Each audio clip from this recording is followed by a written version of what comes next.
you know what time it is. Road tripping. Okay, it looks a little dark, but you just listen to me.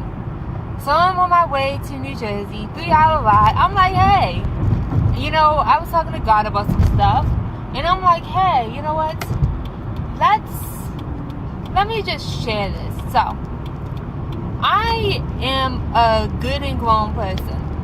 I am on my way to being 30. I will be 30 in about a year and a half. I am at the point in my life where I need to learn how to speak up for myself. And not only speak up for myself, just learning how to say when to say it and who to say it to. Because this may sound weird because I share a lot about myself, and I share a lot about myself. I share a lot about my personal experiences, but I don't like people talking about me. I don't like people talking about me. It makes me itch. I don't like people talking about me. I hate it. And even then, I don't want people being my spokesperson.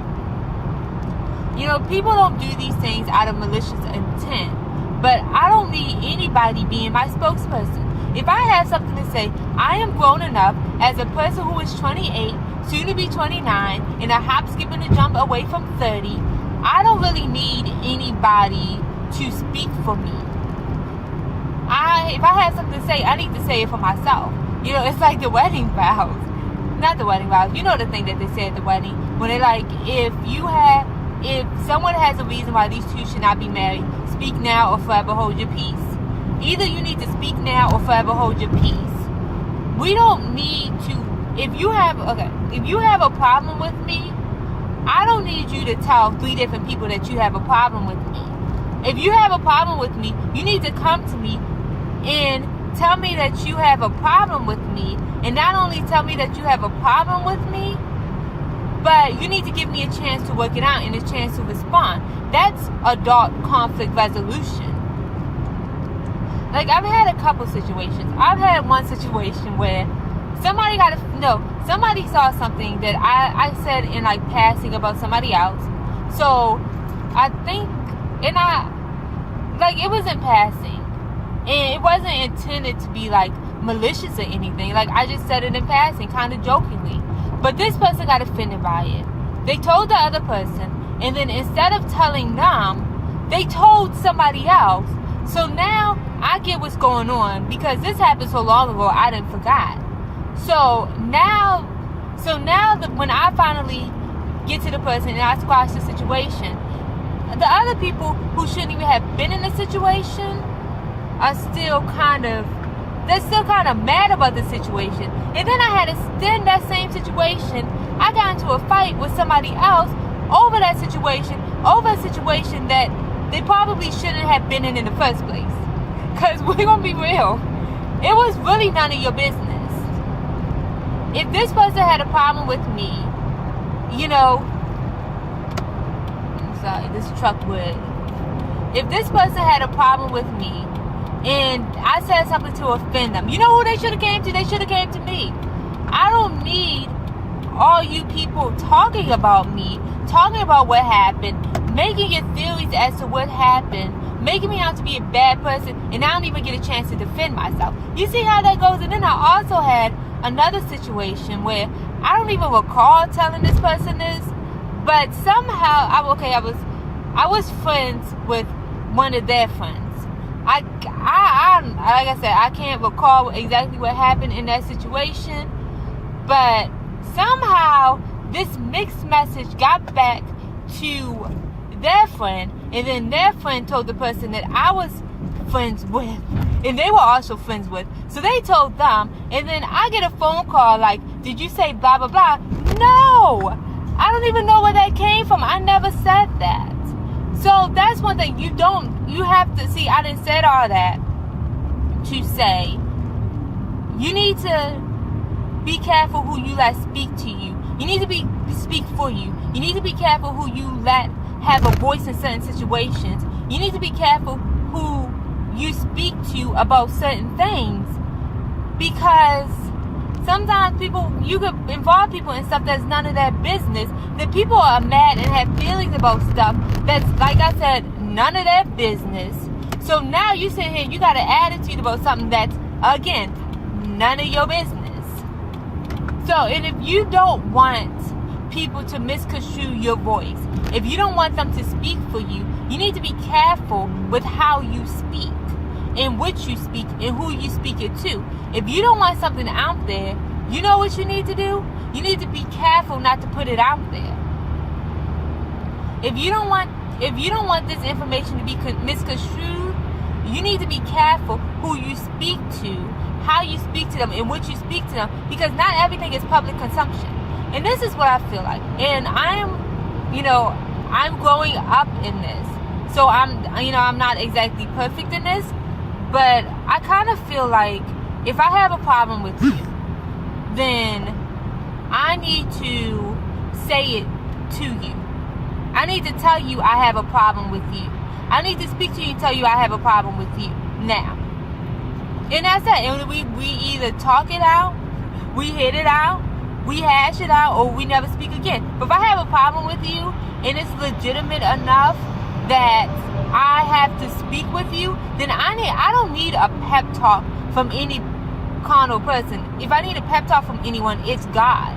But what I need to do is I need to talk to you, tell you my problem with you, give you a chance to respond. Because a lot of times we want to have, part of conflict resolution is listening. Not just speaking, but listening. So what we want to do is we want to tell people that we have a problem with them, but we don't want to give them a chance to speak. And a lot of conflicts and a lot of problems could be resolved if we actually allow people to speak. If we actually listen to them and what they had to say and how they said it. A lot of times it's not that deep, but we get all in our feelings and we ruin a perfectly good friendship off of a misunderstanding. So that's part of conflict resolution. Keep people out of your business, because sometimes you get so mad and you just want to vent. Yes, you should take some time to gather your thoughts and become a rational person before you go and you speak to someone.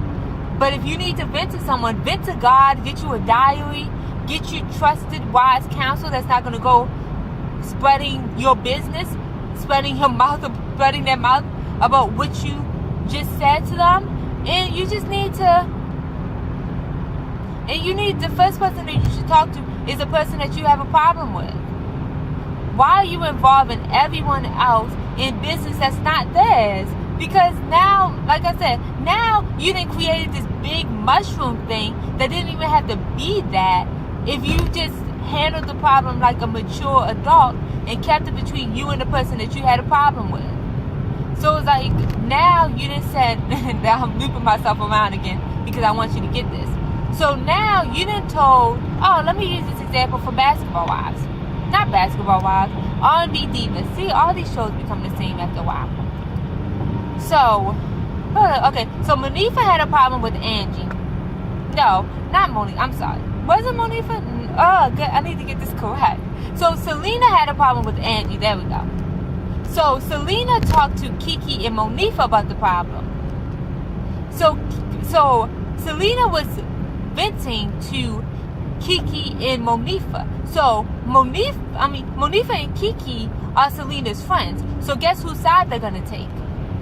So once Selena and Angie hashed out the problem, guess who still had a problem with Angie? Monifa and Kiki, people who shouldn't even have been in the business in the first place. So now they got a problem, and now Kiki confronting somebody over a problem that's not even hers. And that's the point where you tell somebody you need to mind your business. I don't know how nicely you say that, and maybe you don't need nice, but that's where you tell somebody that they need to mind their business. Don't involve yourself in things that have nothing to do with you. Or like Steve Harvey once said, if you're not in a mess, don't get into it.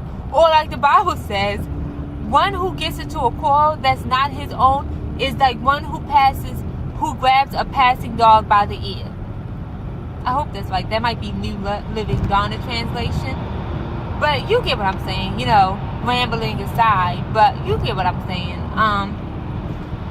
So basically, like Solomon said, one who gets into a quarrel that's not his own. So basically, if you get into a fight that has nothing to do with you, you're like grabbing a passing dog by the ears. That's not gonna go well. You might lose some fingers. You might lose a piece of chunk. You might lose a chunk of flesh. But that's not going to go well. So basically, in short, mind your business. Be careful who you tell your business to. Be careful what you say, how you say, and who you say it to. If you need to talk, vent to God or get you some wise counsel. And if you are in part of conflict resolution is listening, not only talking but listening. Allow the other person to speak, because a lot of our conflicts blow up bigger than they need to because we don't listen to the other person. We just want to be all in our feelings and we don't want to listen to them. And like I said, just be careful. Don't involve people in things that have nothing to do with them. So I hope you got that. It was a little bit rambly, you know. I'm a little bit rambly, but it was a little bit rambly. So I will talk to you later.